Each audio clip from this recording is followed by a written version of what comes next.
Let boys be little too, when you have a sensitive son. We had promised my son he could pick out one small toy. I don't remember why, it was probably one of those questionable parenting moves, like if you can sit still while we look at end tables, you can pick one small toy, kind of a thing. We've all been there. So, there we were, my son leaning out of the cart, trying to look at every single toy in the whole store. He was having a hard time choosing something, and starting to whine. We were getting frustrated.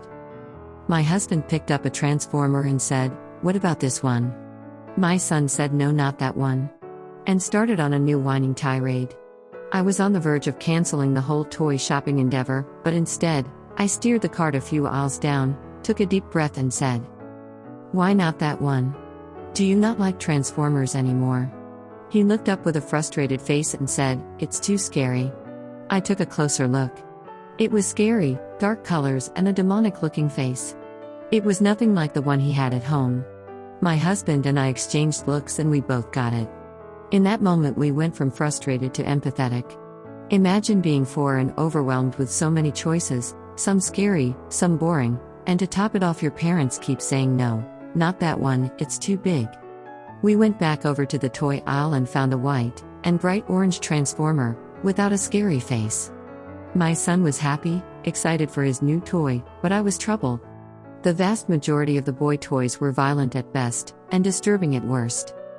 There are all kinds of problems with gender-type toys. Research shows that highly stereotypical feminine toys are more likely to emphasize physical attractiveness, domestic skills, and nurturing behaviors, whereas highly stereotypical masculine toys are more likely to be violent, competitive, exciting, and moderately dangerous. It is clear that there are problems all over the board here. The gender divide in the toy aisle has grown dramatically since we were kids. In the 1975 Sears catalog, less than 2% of the toys were marketed especially towards boys or girls. And while there has been quite a lot said about the problems with the princessification of girls' toys, and rightly so, little has been said about what's happening over in the blue aisle. What blue aisle, you ask? Oh, I mean the boys' aisle, that one over there. Okay, it's not really blue at all, more black and red, really just colorless dark gray.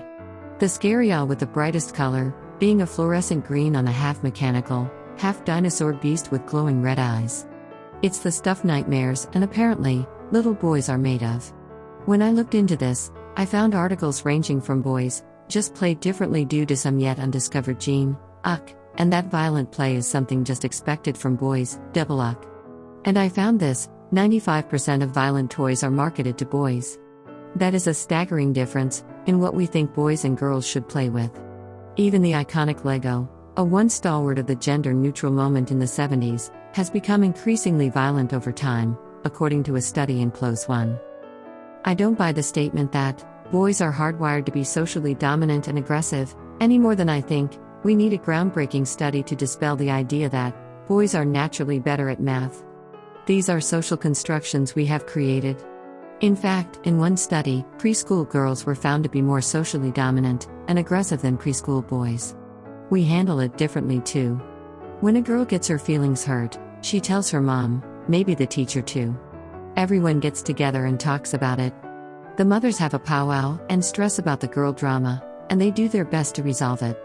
It takes a village, you know, and I applaud it. When a boy is constantly dubbed the bad guy, and feels isolated on the playground, what happens? Well, the mothers of boys don't quite gather around and talk about his hurt feelings. And while the teachers do their best to intervene, they are facing an uphill battle of boys who have learned that good guy or bad guy is the way to play.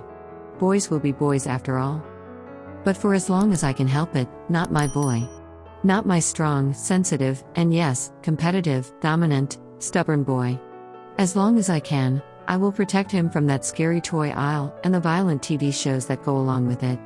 There is no reason that his playroom needs a plethora of weapons or mutant anythings. We will stick to that one in-between aisle with the nice Lego sets and building sets, the one that is decidedly more masculine, even though it's supposed to be neutral. Research has shown that the most educational toys, the ones that may enhance our children's development, are typically marketed as gender-neutral or moderately masculine, a problem in its own right. If I was a toy company, this is where I'd stake my claim. And if I was a mother to a little girl, I'd shop in this aisle too. Rough and tumble play. Go for it.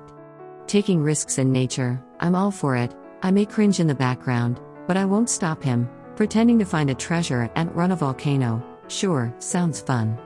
Adventures, treasure hunts, tree climbing, creek wading, tower building, a world of fun, risky, messy, and even rough, play awaits. But the glorification of violence, killing, blood, and gore, why? Why would this be anything we would want for our boys? I look into my son's blue eyes and those cheeks, that haven't completely lost that babyishness, and I see innocence. There is no reason to rush that innocence out of our boys. They have plenty of time to grow up. One day it will come. Already, a few guns have snuck in with seemingly innocent playsets, and I've let it go. I am not against some imaginary play in that genre, I just don't think it has to dominate every aspect of how boys play, and the toy I'll market it to them. I know one day he'll come home from a friend's house, and have a new interest, a violent video game. We will cross that bridge when it comes. We will talk about it, and the problem of violence in our society. But for now, I'm savoring his innocence, his sweetness, how he sees the good in every situation, and how he always looks on the bright side. Children are beacons of light in this world, and I'll do everything I can, so that his light keeps shining happy and bright. Let's let boys be little, let's let them be children, let's give them the full and bright childhood they deserve.